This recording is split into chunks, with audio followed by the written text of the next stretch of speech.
అందరికీ shalom, praise the lord. ప్రభువైన యేసుక్రీస్తు నామములో మీ అందరికీ నా యొక్క శుభాశీస్సులు. మరి మనం ఆదికాండం మొదటి అధ్యాయంలో చాలా విషయాలు చర్చించుకున్నాం. మొదటి వచనంలో మనం చూసాం, సర్కిల్లో ఉండేటువంటి 2πr అనేటువంటి సూత్రం పై యొక్క వాల్యూ ఎలా వస్తుందో, సో దాన్ని బట్టి భూమి గుండ్రంగా ఉంటుందని మనకి ఎలా తెలుస్తుందో, సృష్టి మొత్తం ప్లెయిన్ సర్ఫేస్ కాదు, ఇది ఒక రౌండ్, ఒక స్పెరికల్ అనేటువంటి విషయం మొదటి అధ్యాయం మొదటి వచనం ద్వారా మనకు అర్థమవుతుంది. సో మొదటి అధ్యాయం మొదటి వచనంలో ఆల్ఫా టావ్ ఎలోహిం అంటే ఆది అంతం అయ్యున్నటువంటి, ఆల్ఫా ఒమేగా అయ్యున్నటువంటి, మొదటి వాడను కడపటి వాడను అని చెప్పినటువంటి యేసు ప్రభువే సృష్టికర్త అని మనకు అర్థమవుతుంది.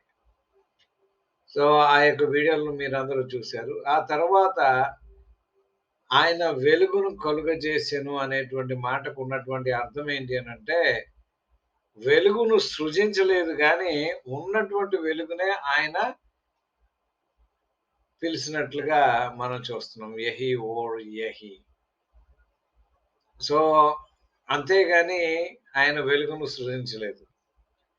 బారా ఓర్ కాదు, బరా హష్మయం, బరా హా ఎరడ్స్. కానీ ఇక్కడ మనం చూస్తున్నాం ఏంటి అని అంటే, యహీ ఓర్ యహీ అంటే ఉన్న వెలుగునే పిలిచాడు.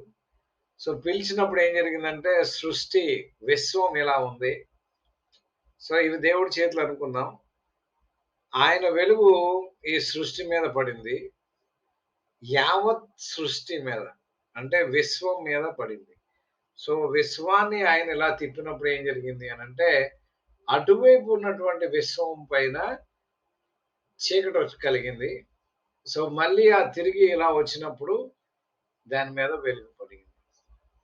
దాన్నే బొకేర్ లైలా అని మనం చెప్పుకున్నాం. లైలా అంటే రాత్రి, బొకేర్ అంటే పగలు, సో ఉదయం. సో సాయంత్రము ఉదయం కలుగగా ఒక దినం ఆయన, ఒక యోగ్ ఆయన అనేటువంటి విషయాన్ని మనం చూసాం. సో రెండవ దినాన్ని ఆయన ఆకాశాన్ని కలుగు చేశాడు. ఆకాశము కలుగ చేయటం అనేటువంటిది చాలా ఇంపార్టెంట్ అయినటువంటి విషయము. ఇప్పుడు విశ్వమంతా ఎలా ఉంది అని అంటే, ఆయన సృష్టించినప్పుడు మొత్తం వాటర్, వాటర్ లోపల భూమి ఉంది. ఈ భూమి ఇప్పుడు వాటర్ని ఏం చేశాడంటే ఎక్స్పాండ్ చేశాడు. అంటే ఈ భూమి అన్ని కలిసి ఉన్నాయి, ఇప్పుడు వాటర్ని దూరం చేశాడు. సో మధ్యలో ఒక గ్యాప్ తయారు చేశాడు. దూరం అయిపోయినటువంటి వాటర్ అంటే కొంత వాటర్ భూమి మీద, కొంత వాటర్ దూరం చేశాడు. సో అక్కడ మనకు అర్థమవుతున్నటువంటి విషయం ఏంటంటే, హష్మయం అంటే పైన ఉన్నటువంటి వాటరు, మయం అంటే వాటర్, కింద ఉన్నటువంటి సముద్రాలు. సో ఆ విషయాన్ని మనం చూస్తున్నాం. వాటరు ఇంకే గ్రహంలోనూ ఉన్నట్లు మనకి కనబడదు. మన కెమెరాలు, మన సైంటిస్టులు అందరూ చూశారు. మనిషి ఒకవేళ రేపు ఎప్పుడైనా భూమి మీద ప్రాబ్లం వస్తే అక్కడికి వెళ్ళడానికి అవుతాదా అని అంటే, అది కష్టమైనటువంటి విషయమే.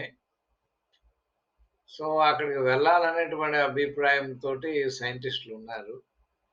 సో ఈ మధ్య కాలంలో ఒక ఆయన, నేను మార్స్కి తీసుకెళ్తాను, సో పే మీ అని చెప్పి ఒక ఆయన డబ్బులు కూడా కట్టించుకుంటాడు. టూరిస్ట్గా తీసుకెళ్తాను చంద్రమండలానికి అని. సో కొంతమంది కూడా కట్టారు. ఇండియా నుంచి కూడా పెద్ద పెద్ద వాళ్ళు కట్టినట్లుగా సమాచారం. అది ఎంతవరకు నిజమో నాకైతే తెలియదు. కానీ బైబిల్లో దేవుడు చెప్తున్నటువంటి విషయం ఏంటి అని అంటే, యోబు గ్రంథంలో, నేను భూమికి పునాదులు వేసినప్పుడు నీవెక్కడ ఉంటువి? యోబుతో దేవుడు మాట్లాడుతున్నాడు. 38వ అధ్యాయం 4వ వచనం దగ్గర నుంచి, నీకు వివేకము కలిగి ఉన్న ఎడల చెప్పుము, నీకు తెలిసిన ఎడల దానికి పరిమాణము నియమించిన వాడెవడో చెప్పుము. భూమికి దేవుడు ఒక పరిమాణము, ఒక కొలత పెట్టాడు. నేను ఒక రష్యన్ సైంటిస్ట్, నాస్తికుడు. సైంటిస్ట్ ఒక విషయాన్ని చెప్పాడు. ఏం చెప్పాడు అనంటే, భూమి గనక ఒక్క సెంటీమీటర్ ఎక్కువైతే గ్రావిటేషనల్ ఫోర్స్‌లో చేంజ్ వచ్చేది. ఎంత ఉండాలో అంతే ఉంది.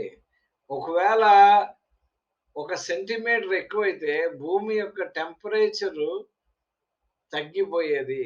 అంటే రాత్రి సమయంలో ఖచ్చితంగా గడ్డగట్టేసేది చాలా చోట్ల. ఇప్పుడు కొన్ని చోట్ల ఎత్తైన ప్రదేశాలు, తర్వాత సూర్యుడికి అంటే దూరంగా ఉన్నటువంటి నార్త్, సౌత్ పోల్స్ ఏవై ఉన్నాయో అక్కడ మంచు గడ్డకట్టేస్తుంది రాత్రులు.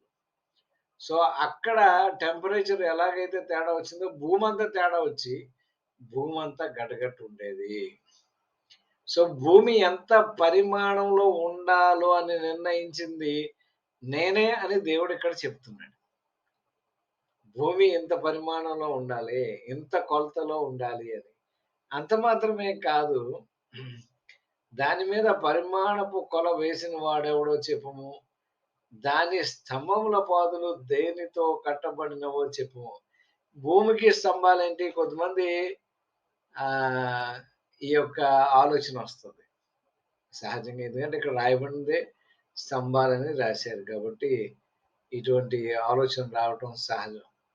కానీ కోడిగుడ్లో సొన ఎలాగైతే ఆ యొక్క ఎక్కడ కలిసిపోకుండా ఉండగలుగుతుందో, భూమి కూడా ఆ విధంగానే ఆయన ఒక అట్మాస్ఫియర్ కలుగజేశాడు.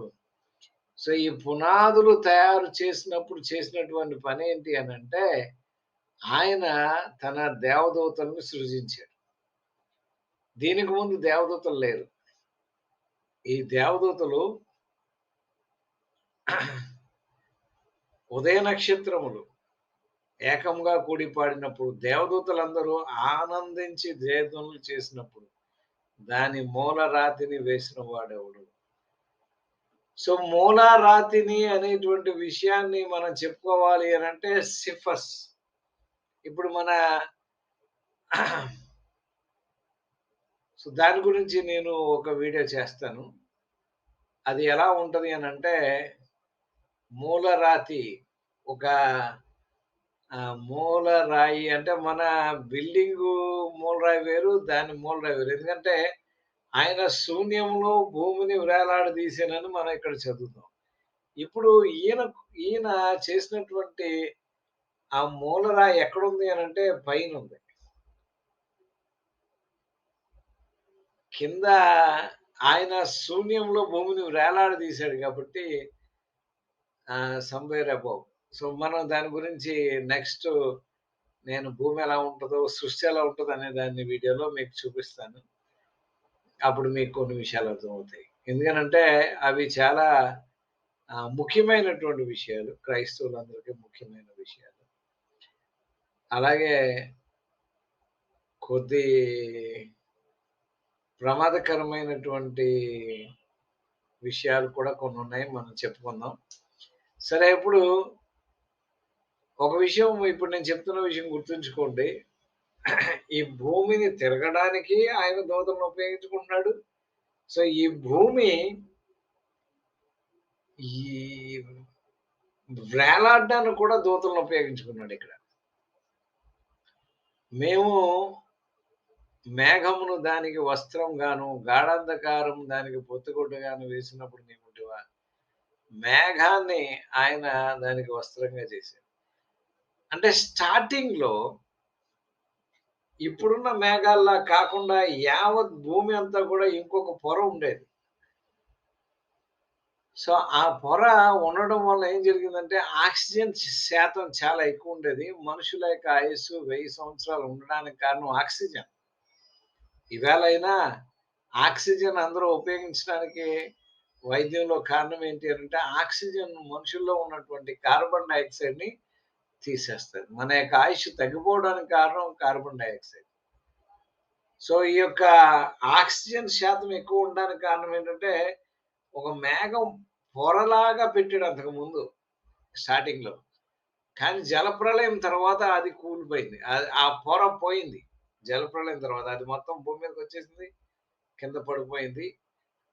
ఆ విషయాన్ని కూడా మనం ఆ యొక్క ఆదికాండం 8దో అధ్యాయంలోకొచ్చినప్పుడు మనం దాన్ని చూద్దాం.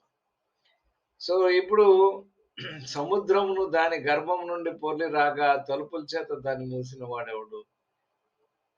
సో, సముద్రము అనేటువంటిది భూమి మీద ఉంది.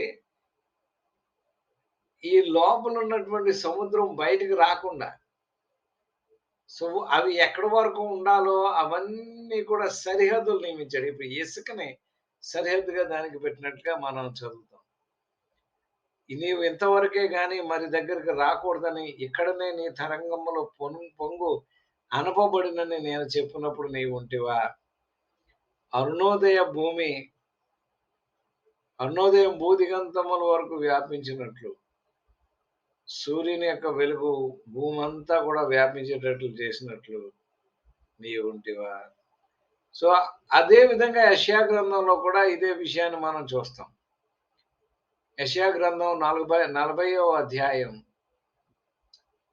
12వ వచనం దగ్గర నుంచి నేను చదువుతున్నాను. ఒకసారి చూడండి.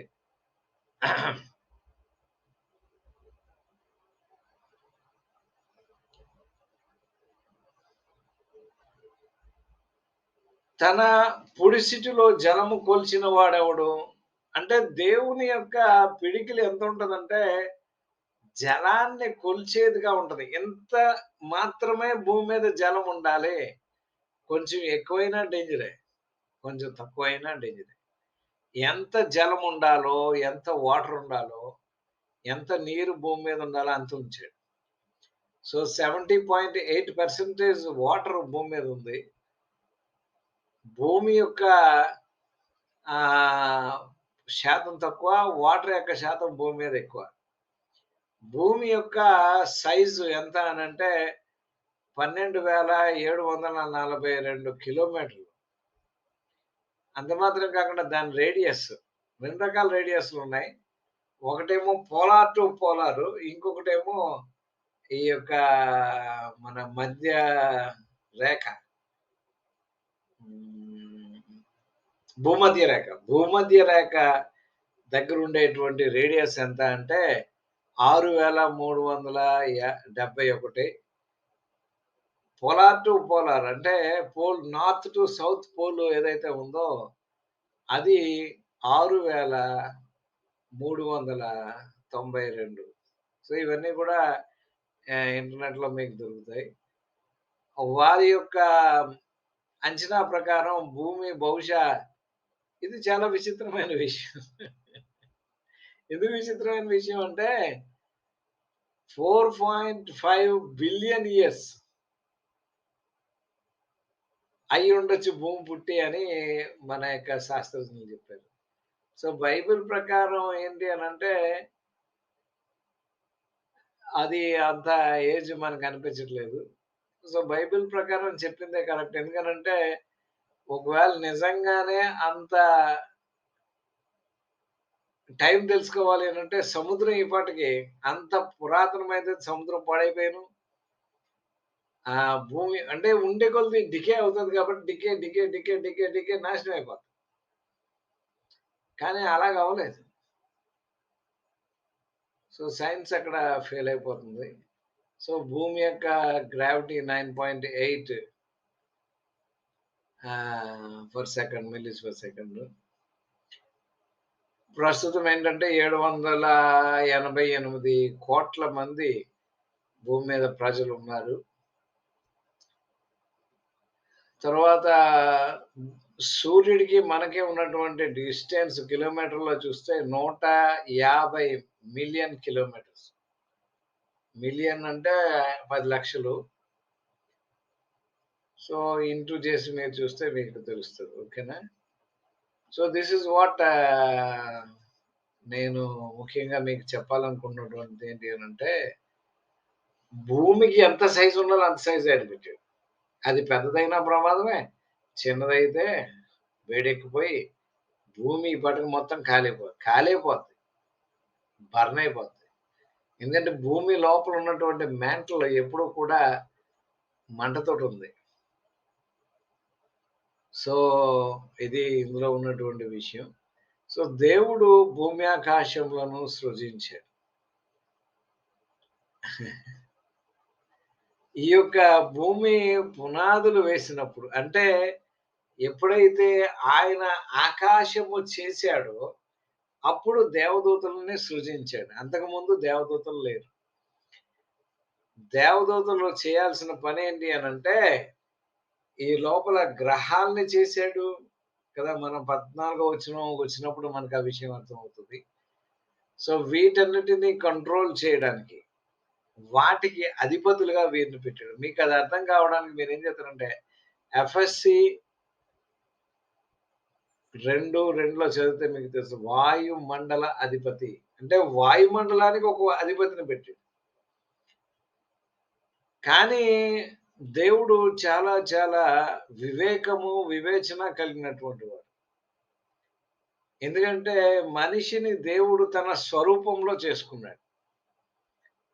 సో, దేవుని దూతలు, దేవుని సేవకులు దేవుని యొక్క పని చేసేటువంటి వారు. కానీ మనుష్యులకు రేపు ప్రాబ్లమ్ వచ్చేటువంటి అవకాశం ఉందని ఆయన ఊహించగలడు కాబట్టి ఆయన ఏం చేశారు అనంటే ఆ ఆదికాండం 2వ అధ్యాయం 15వ వచనంలో చూస్తే ఆదామును సృజించిన తర్వాత ఆదాము అవ్వల్ని ఏదైనా వనంలో పెట్టినప్పుడు ఏదైనా వనమును కాచుటకును దానిని సేద్యం చేయుటకును పెట్టాడు. కాచుటకు అనేటువంటిది నేను ఇంపార్టెంట్ గా చెప్తున్నాను. అంటే ఆదాముకు తెలుసు ఎవరి నుంచో దీన్ని కాపాడాలి. మన యొక్క డెస్టినీ కూడా మనం ఏదైనా వనానికి వెళ్ళడమే. పరలోకం అంటే అదే. సో, అక్కడ జీవవృక్ష ఫలం మనం తినాలి అనంటే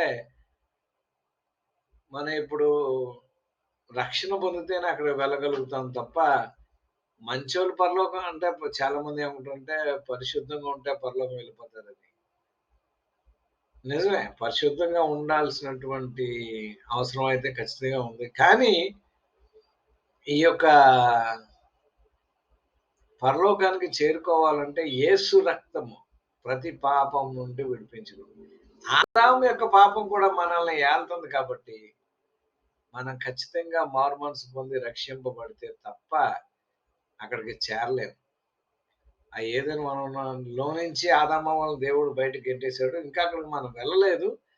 కానీ you please try to understand what happened to us. So, అక్కడ ఈ యొక్క వాయుమండల అధిపతి ఉన్నాడు. వాడు యాక్చువల్‌గా ఆదాము అవ్వలను శోధించినట్లుగా మనం చూస్తాం. So, thank you very much. మీకు ఏదైనా అనుమానాలుంటే నా యొక్క కామెంట్స్‌లో పెట్టండి. లేకపోతే నాకు ఈమెయిల్ చేయండి. లేతే వాట్సాప్ చేయండి. సో, మన యొక్క ఆల్మైటీ బైబిల్ కాలేజ్ స్టూడెంట్స్ అందరికీ కూడా మరొకసారి దైవాశీస్సులు చెప్తున్నాను. మీకు తర్వాత ఇంకా ఏదైనా అనుమానాలున్నా సరే నాకు పెట్టినట్లయితే నేను మాక్సిమం నాకు తెలిసినంత వరకు దాన్ని నివృత్తి చేయడానికి ట్రై చేస్తాను. లేకపోతే మీకు ఒకవేళ ఏదైనా విషయం తెలుసున్నదుంటే నాకు చెప్తే నేను నేర్చుకుంటాను.